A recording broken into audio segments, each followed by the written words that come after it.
Huwag kalimutan mag-like, mag-subscribe, at mag-comment sa video. Tahimik ang umaga sa maliit na baryo ng San Isidro. Ang hangin ay malamig at ang mga dahon ng mangga sa bakuran ay marahang gumagalaw sa saliw ng hangin. Sa isang lumang bahay na gawa sa kahoy at yero, may isang babaeng nakaupo sa gilid ng bintana.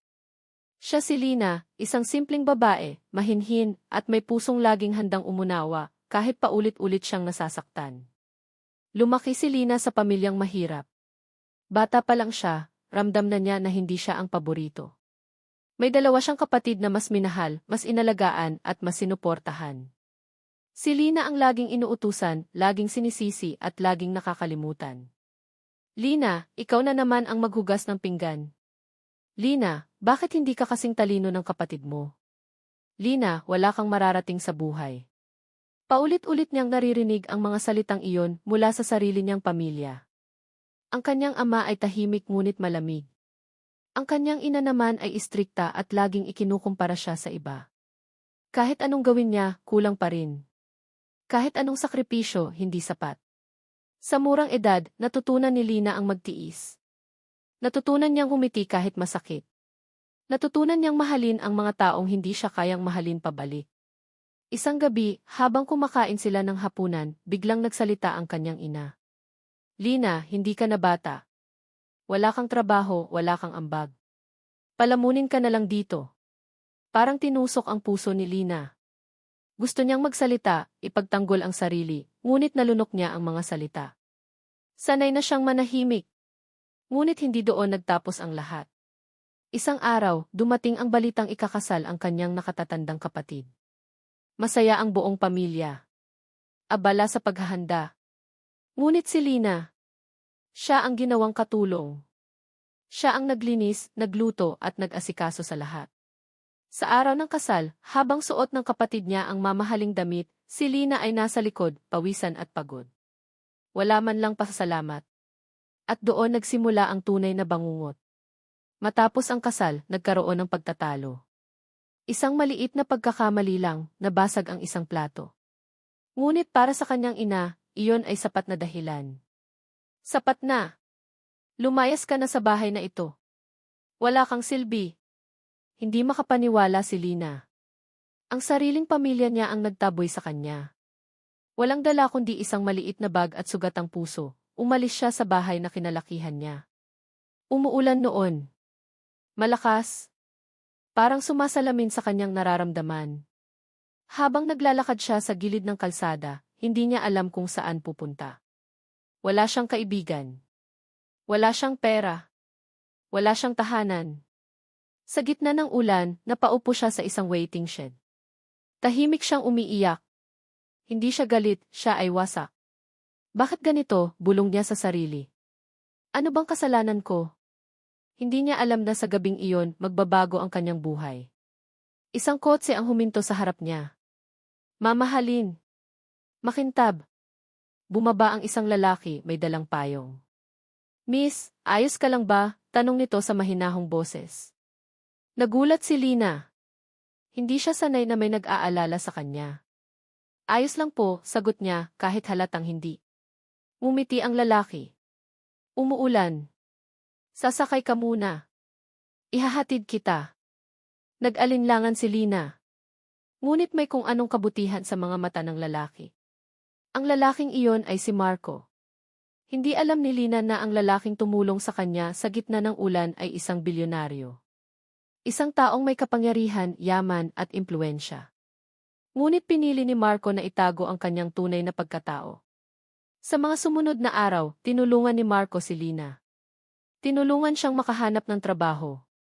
Tinulungan siyang magsimula muli. Hindi niya sinabi kung sino talaga siya. Para kay Lina, isa lang siyang mabait na lalaki na dumating sa oras ng kanyang pangangailangan. Habang lumilipas ang panahon, unti-unting bumangon si Lina. Natutong muli siyang ngumiti. Natutong maniwala sa sarili. At doon nagsimulang umusbong ang isang tahimik na pag-ibig. Ngunit hindi niya alam, ang lalaking minahal niya ay mailihim. At ang pamilyang nagtakwil sa kanya ay magsisisi. LSE Part 1. Isang simpleng babae pinalayas ng sariling pamilya, ibinunyag ng asawang bilyonaryo ang tunay na pagkakakilanlan niya. Huwag kalimutan mag-like, mag-subscribe, at mag-comment sa video. Makalipas ang ilang buwan mula ng gabing iyon ng ulan, unti-unting nagbago ang takbo ng buhay ni Lina. Hindi man naging madali ang lahat, ngunit sa unang pagkakataon, naramdaman niya na may isang taong tunay na naniniwala sa kanya, si Marco. Araw-araw, maaga siyang gumigising para pumasok sa maliit na trabaho na tinulungan siyang makuha ni Marco. Isa lamang itong simpleng trabaho sa isang maliit na cafe, ngunit para kay Lina, ito ay simula ng kanyang muling pagtayo. Kayang-kaya mo yan, palaging sinasabi ni Marco. Hindi ka mahina, Lina. Hindi mo lang nakilala ang sarili mo noon. Ang mga salitang iyon ay parang gamot sa sugatang puso ni Lina. Hindi niya namamalayan, unti-unti na siyang nahuhulog kay Marco. Hindi dahil sa tulong nito, kundi dahil sa respeto, kabaitan, at tunay na malasakit na hindi niya kailanman naranasan, kahit mula sa sarili niyang pamilya. Si Marco naman, sa kabila ng kanyang yaman at kapangyarihan, ay piniling mamuhay ng simple kapag kasama si Lina. Simpleng damit, simpleng sasakyan, simpleng buhay. May dahilan siya. Gusto niyang mahalin siya ni Lina bilang tao, hindi bilang isang bilyonaryo. Isang gabi, matapos nilang maghapunan sa isang maliit na karinderya, biglang tumahimik si Marco. Parang may mabigat siyang iniisip. Lina, mahinang tawag niya. Sagot ni Lina, may ngiti. Kung sakaling may matuklasan ka tungkol sa akin, mananatili ka pa rin ba? Nagtaka si Lina. Ano bang ibig mong sabihin? Ngumiti si Marco pero mailungkot sa mga mata. Wala. Gusto ko lang malaman. Hinawakan ni Lina ang kamay niya. Kung ano ka man, salamat kasi tinulungan mo ako noong wala na akong kahit sino. Sa sandaling iyon, alam ni Marco, siya na ang babaeng gusto niyang makasama habang buhay. Kasal. Hindi engrande ang kasal ni Lina at Marco. Walang mamahaling simbahan, walang marangyang handaan. Isang simpleng seremonya lamang na dinaluhan ng ilang kaibigan. Isang puting damit si Lina, simple ngunit elegante. Habang naglalakad siya papunta kay Marco, hindi niya maiwasang umiyak. Hindi ko akalaing darating ako sa puntong ito, bulong niya. Deserve mo ang lahat ng ito, sagot ni Marco. At sa harap ng altar, ipinangako nila sa isa't isa ang pagmamahal, respeto, at katapatan. Para kay Lina, sapat na iyon. Hindi niya alam na sa sandaling iyon, isa na siyang asawa ng isang bilyonaryo. Yan pagbalik ng pamilya. Isang araw, habang namimili si Lina sa palengke, may narinig siyang pamilyar na boses. Lina! Nanlamig ang kanyang katawan.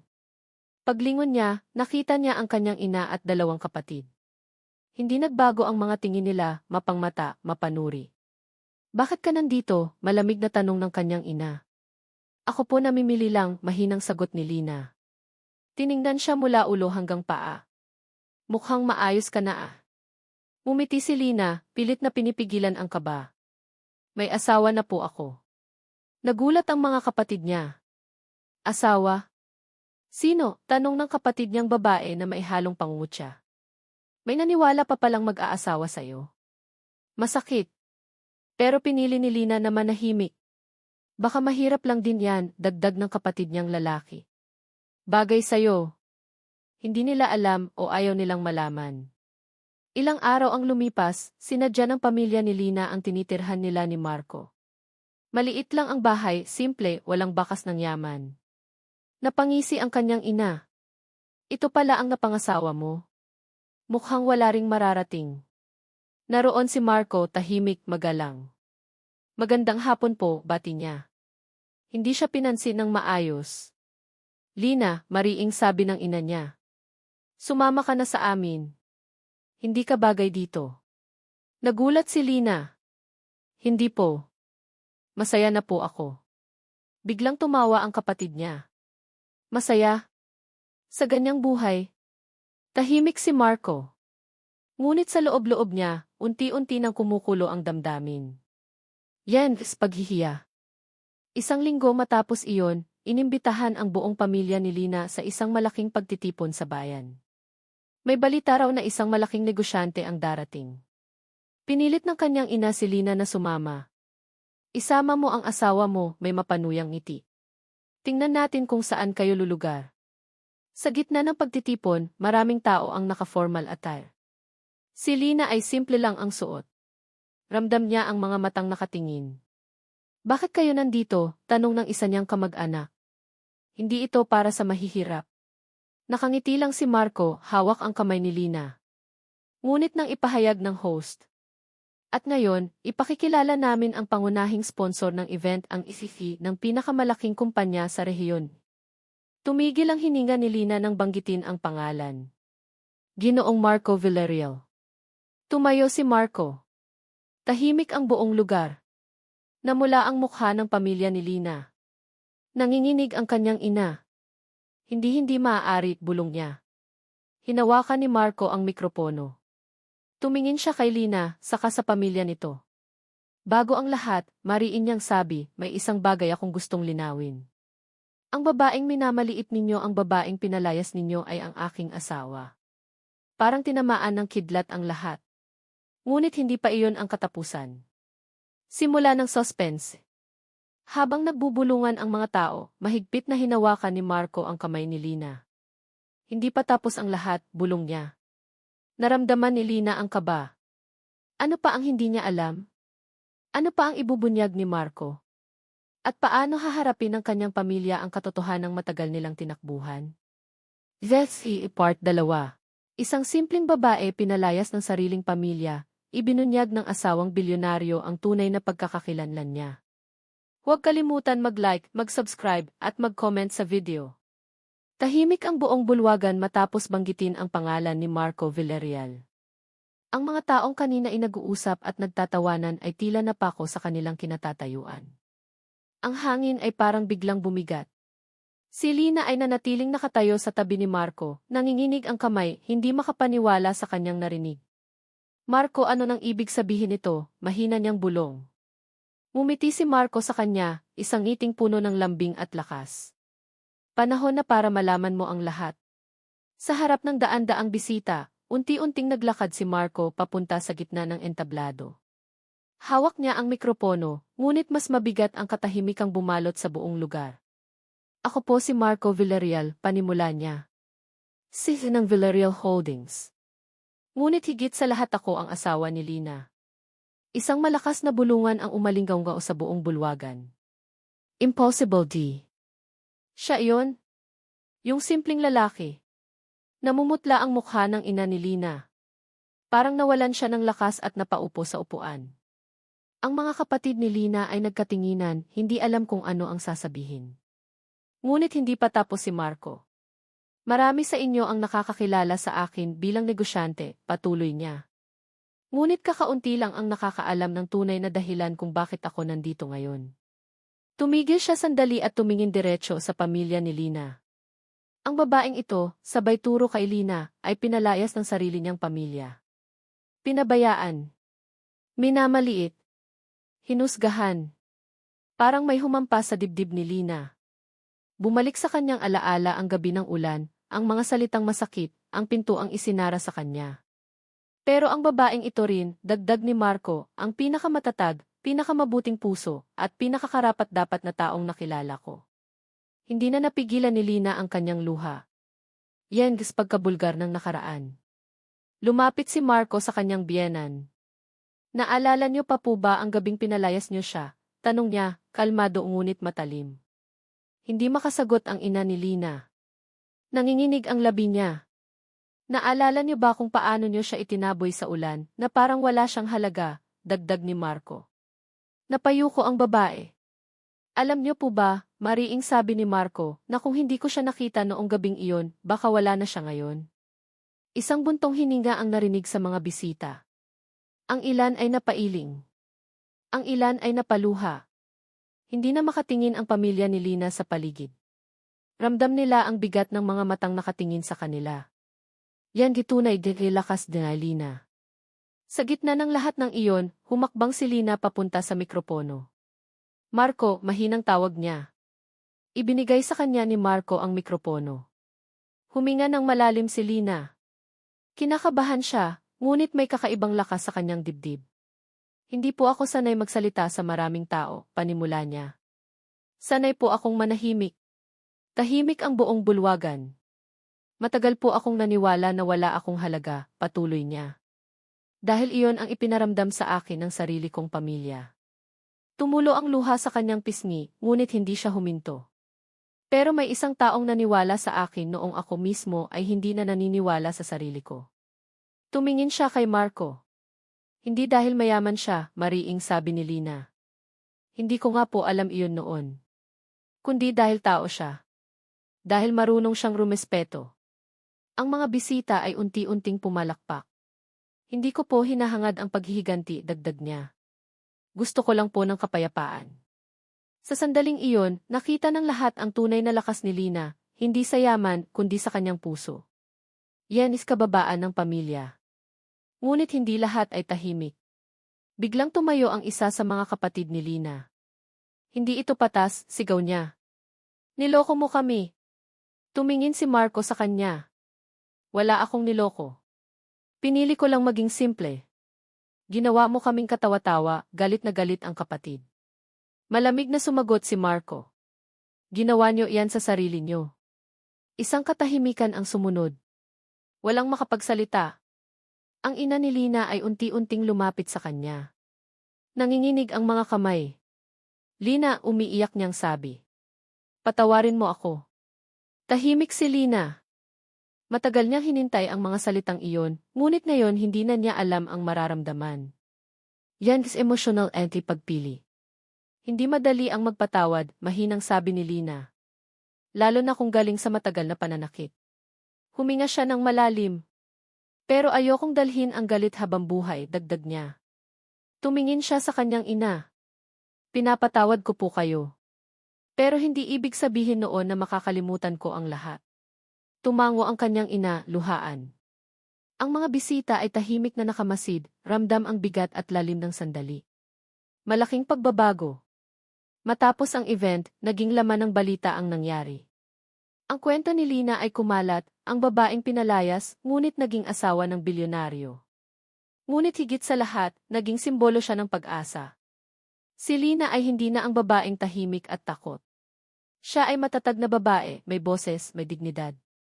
At ang pamilyang minsang tumalikod sa kanya, ngayon ay unti-unting nilalamon ng hiya at pagsisisi. Ngunit ang kwento ay hindi pa tapos. May mga hamon pang darating. May mga taong hindi matutuwa sa pagbabagong ito. May mga lihim pang lalabas. Part 3. Isang simpleng babae pinalayas ng sariling pamilya, ibinunyag ng asawang bilyonaryo ang tunay na pagkakakilanlan niya. Huwag kalimutan mag-like, mag-subscribe, at mag-comment sa video. Matapos ang pagtanggap ng kanyang pamilya at ang unang malaking social event na ipinakita ang katotohanan, naramdaman ni Lina at Marco na hindi pa rin tapos ang lahat. Ang mundo ay puno ng intriga, at sa likod ng mga ngiti at pagpalakpak, may nakatagong mga mata na nagmamasid. Bagong nakakaaway. Isang umaga, habang si Lina ay naglilinis ng kanyang munting hardin, dumating ang isang matataas na opisyal mula sa negosyo ni Marco. May dala siyang liham. Para sa inyo po, Ginang Lina, sabi ng opisyal. Binasa ni Lina at nagulat siya. Ang liham ay mula sa isang matagal ng kakompetensya ni Marco, isang kumpanya na gusto siyang pabagsakin. Ngunit higit sa lahat, may malinaw na layunin ang sulat, sirain ang reputasyon ni Lina bilang asawa ni Marco. Hindi po kaya nilang talunin tayo, mariing sabi ni Marco, hawak ang kamay ni Lina. Ngunit kailangan nating maging maingat. Hindi lang negosyo ito, personal na laban na rin. Naramdaman ni Lina ang kaba. Hindi niya akalaing ang kanyang tahimik na buhay ay magiging sentro ng galit at inggit. Lakas equihest. Sa sumunod na mga linggo, unti-unting naramdaman ni Lina ang inggit ng ilan sa paligid. Ang mga dati niyang kakilala sa komunidad ay biglang nag-iba ng ugali. Ang mga dating kaibigan ay nagiging mapanukso. Akala namin hindi mo kaya, Lina, sabi ng isa sa kanila habang nakatitig. Ngayon, mayaman ka na pero hindi mo pa rin makalimutan ang iyong pinanggalingan. Ang mga salita ay parang punya sa kanyang puso. Ngunit sa bawat sulyap ni Marco, napapaalala siya sa sarili, hindi siya nag-iisa. Lina, sabi ni Marco, ang kanilang galit at inggit ay hindi tungkol sa iyo. Ito ay tungkol sa kanila. Paghaharap de sa hamon. Isang araw, habang nasa opisina si Marco, nakatanggap sila ng hindi inaasahang bisita. Ang lider ng kumpanyang karibal ay tahimik na naglakad papunta kay Lina. Ginang Lina, mariin niyang sabi, alam naming pinalayas kayo ng sariling pamilya, ngunit sa tingin namin hindi niyo nararapat na maging bahagi ng Villarreal Holdings. Hindi makapaniwala si Lina. Ang dating babaeng tinutukso at minamaliit, ngayon ay hinahamon ng mga may kapangyarihan. Ngunit sa halip na manghina, huminga siya ng malalim. Kung ang intensyon ninyo ay sirain ako o sirain ang aking asawa, maghanda kayong harapin ang katotohanan. Hindi po ako katulad ng dati. Ako ay matatag na babae ngayon. Ang mga salita niya ay nagpatigil sa kalaban. Hindi siya nakangamba. Sa halip, ramdam ng lahat ang lakang-lakas ng loob at determinasyon ni Lina. Ang emotional de pagsubo. Hindi naglaon, dumating ang mas malaking pagsubo.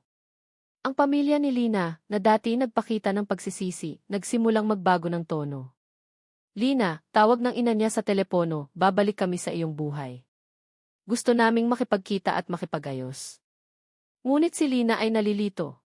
Paano siya makakatiyak na hindi na maulit ang nakaraan? Maaari ba siyang magtiwala muli? Huminga siya ng malalim at nag-isip. Hindi sapat ang simpleng paghingi ng tawad, kailangan niyang masiguro na ang kanilang intensyon ay tunay. Marco, tanong niya sa asawa, ano ang dapat nating gawin? Ngumiti si Marco. Ang lahat ng desisyon ay nasa iyo. Ngunit tandaan mo, hindi mo kailangan bumalik sa nakaraan upang maging masaya. Paghaharap ay si pamilya. Sa isang malalim na gabi, nagpasya si Lina na harapin ang pamilya niya. Tinipon niya ang kanyang ina at mga kapatid sa isang tahimik na lugar. Kasama si Marco bilang suporta.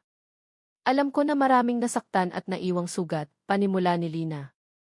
Ngunit gusto kong malaman ninyo, maihangganan ang lahat. Kung kayo ay tunay na nagsisisi, dapat patunayan ninyo sa gawa, hindi sa salita lamang. Ang ina niya ay napaluha. Ang mga kapatid ay nanlumo sa kahihiyan.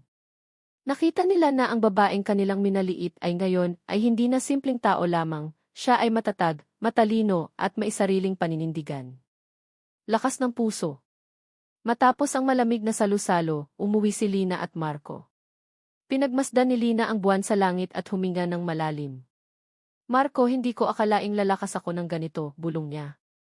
Hindi ka nag-iisa, sagot ni Marco. Ang lakas mo ay nagmumula sa puso mo, hindi sa yaman. At ang puso mo ay puro kabutihan. Doon niya naunawaan, ang totoong yaman ay hindi sa pera, kundi sa lakas ng loob, katapatan at pagmamahal. Hint T. The Final Climax. Ngunit bago matapos ang lahat, may dumating pang lihim na sulat mula sa dating kakumpetensya ni Marco. Isang malupit na balak na maaaring bumulusok sa kanilang buhay. Ang susunod na yugto ng kwento ay magtatakda kung sino ang mananatiling matatag at sino ang matatalo. Ang tensyon ay tumataas, at ang mundo ni Lina ay muling haharap sa pinakamalaking hamon. This is Part 4. Isang simpleng babae pinalayas ng sariling pamilya, ibinunyag ng asawang bilyonaryo ang tunay na pagkakakilanlan niya. Huwag kalimutan mag-like, mag-subscribe, at mag-comment sa video. Makalipas ang ilang linggo mula sa pagtitipon kung saan nalantad ang katotohanan, alam ni Lina at Marco na may mas malaking laban pa ring nakatayo sa kanilang harapan. Ang liha mula sa dating kakumpetensya ni Marco ay hindi lamang simpleng banta, ito ay isang malinaw na plano upang wasakin ang kanilang reputasyon at negosyo. Ngunit sa halip na matakot, nagpasya si Lina, panahon na upang ipakita ang kanyang totoong lakas at tapang. Final Climax. Isang gabi, inimbitahan ang pamilya ni Lina, ang mga kakumpetensya, at ang ilang kilalang personalidad sa isang malaking press conference na inorganisa ni Marco. Ngayong gabi, panimula ni Marco sa harap ng mikropono, ipapakita natin kung sino talaga ang nagtatagumpay, hindi lamang sa negosyo, kundi sa buhay at puso. Tumayo si Lina, kasama ang kanyang eleganteng simpleng damit, hawak ang kamay ni Marco. Ang dating simpleng babae, na pinalayas ng sariling pamilya, ay ngayon ay simbolo ng katatagan at dignidad. Marami sa inyo ang nag-isip na ako ay mahina, simula ni Lina. Marami sa inyo ang naniwalang hindi ko kayang bumangon. Ngunit narito ako ngayon, hindi lamang dahil sa tulong ng aking asawa, kundi dahil sa lakas ng aking puso at determinasyon. Ang mga bisita ay napakabilib. Ang mga dating humusga sa kanya ay hindi makapaniwala. Ang kanyang pamilya ay nagtataka, napahiya sa kanilang nakaraan. Hindi ko hinangad ang paghihiganti, patuloy ni Lina. Ngunit ipinakita ko sa inyo na ang respeto at kabutihan ay mas makapangyarihan kaysa sa galit at panlilibak. Emotional IQ moral ni aral. Tumayo si Lina sa gitna ng entablado at huminga ng malalim. Ang buhay ay puno ng pagsubok, mariing sabi niya. Hindi laging madali. May mga tao na magtatakwil sa'yo, may mga pagkakataong masasaktan ka, at may mga sandali na gusto mo nang sumuko. Ngunit tumingin siya kay Marco. Ngunit sa bawat dagok may aral. May lakas na hindi mo alam na nasa loob mo. May tao na handang umalalay. At higit sa lahat, may pagkakataong bumangon at magpakita ng totoong halaga. Ang mensahe niya ay malinaw, ang tunay na tagumpay ay hindi sa kayamanan, kundi sa tapang, dignidad, at kabutihang ipinapakita sa kabila ng kahirapan at panlilibak. Lina's complete victory. Sa mga sumunod na linggo, ang reputasyon ni Lina ay lumakas. Ang negosyo ni Marco at ang kanyang sariling pangalan ay naging simbolo ng inspirasyon para sa maraming kababaihan sa komunidad. Ang kanyang pamilya, na minsang tumalikod, ay unti-unting nagpakita ng pagsisisi at humingi ng kapatawaran. Ngunit sa halip na bumalik sa nakaraan, pinili ni Lina na panatilihin ang distansya. Hindi na niya kailangan ang kanilang pahintulot o pagmamahal upang maging masaya. Ang kanyang mga kakompetensya ni Marco, na umaasa na sila ay matatalo, ay nasorpresa. Ang plano nilang sirain ang kanyang pangalan ay nabigo, at sa huli, ang kanilang sariling inggit at panlilinlang ay bumaliktad laban sa kanila. Pamilya Digi kalaban, huling reaksyon. Ang pamilya ni Lina ay nakakita ng katotohanan. Ang ina niya, na dati mahigpit at mapanuring magulang, ay umiyak sa kanyang kaibuturan. Lina, patawad. Hindi namin alam kung gaano kasakit ang naramdaman mo, sabi ng ina, may luha sa mata. Ngunit si Lina ay ngumiti lang. Pinapatawad ko po kayo, hindi para bumalik ang nakaraan, kundi para magpatuloy ang buhay ko ng malaya at masaya. Ang mga kakompetensya naman ay napahiya sa publiko. Ang kanilang plano ay nabigo, at ang kanilang reputasyon ay nasira sa sariling mga mata ng tao. Konklusyon, tagumpay bagong simula. Si Lina ay hindi lamang nanalo sa laban sa kanyang pamilya, o sa mga kalaban, siya ay nanalo para sa kanyang sarili. Ngayon, si Lina at Marco ay namumuhay ng payapa at masaya. Ang kanilang bahay ay puno ng pagmamahal, respeto at pagkakaunawaan. Hindi kailangan ni Lina ng pagpapatunay sa iba, alam niya na siya ay karapat-dapat. Ang kanyang kwento ay naging inspirasyon sa lahat ng mga kababaihang nakakaranas ng pagkatalo, pangungutya o kabiguan. Ipinakita ni Lina na sa kabila ng pighati at pagsubok, may lakas na pwedeng magtagumpay at magbago ng buhay. Moral na aral. Ang tunay na tagumpay ay hindi nasusukat sa yaman, kundi sa katatagan ng puso at dignidad. Ang pagpapatawad ay hindi para sa iba, kundi para sa sarili. Ang tunay na pagmamahal ay hindi nakikita sa material, kundi sa pag-unawa, suporta at respeto. Kahit ang pinakamadilim na nakaraan ay pwedeng gawing lakas para sa mas maliwanag na hinaharap. LSC Part 5